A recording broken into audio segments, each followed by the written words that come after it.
আসসালামু আলাইকুম। সবাই কেমন আছেন? আজকে আমাদের বাড়িতে চাঁদের হাট বসেছে। অনেক বছর পরে আমার খালারা সবাই এসেছে। খালাতো বোন, তাদের বাবু, খালাতো ভাই বোন দিয়ে অনেক মানুষ বাড়িতে। সেই সুবাদে রান্নার আয়োজন চলছে এখানে।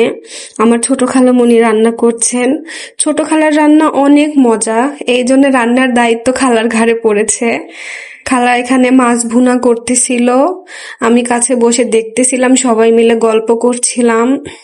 এই তো দেখতে দেখতে খালার মাছ ভুনা করা শেষ। অনেক বছর পরে আজকে আমাদের বাড়িতে এত লোকজন হয়েছে। সবাই এসেছে মূলত আমার ছেলেকে দেখার জন্য। আমার আয়ান পাখি হওয়ার পরে আমি গ্রামে এই প্রথম এসেছি, তাই সবাই আসছে বাবুকে দেখার জন্য। সবাই মিলে খুব আনন্দ করছিলাম। এখানে খালা খেজুরের গুড়ের পায়েস রান্না করলো, আমার মা পায়েস বেড়ে নিচ্ছিল। এখন খাসির মাংস রান্না করা হবে।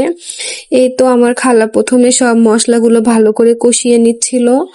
মশলা ভালো করে কষানো হলে তারপরে মাংসগুলো এর মধ্যে দিয়ে দিবে। দিয়ে মাংসগুলো মশলার সাথে ভালো করে কষিয়ে নিবে অনেকক্ষণ।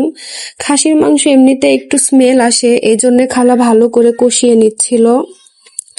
আমার মায়েরা সব বোনেরা অনেক বছর পরে আজকে একসাথে হয়েছে শুধুমাত্র আমার ছেলের সুবাদে। মা খালারা সবাই যার যার সংসার নিয়ে ব্যস্ত। এখন বছরে একবারও তাদের আর দেখা হয় না। বাবার টাকা থাকলে আত্মীয়ের অভাব হয় না, কিন্তু টাকা না থাকলেও যদি আপনি সমান ভালোবাসা পান সেটা হলো একমাত্র খালার বাড়িতে, তাছাড়া আর কোথাও সম্ভব না। এখানে আমার খালা মুরগির মাংস রান্না করে নিল। এই মুরগিগুলো আমার মা বাড়িতে পুষেছিল, সেই মুরগির মাংস অনেক মজা করে সবাই মিলে খেলাম।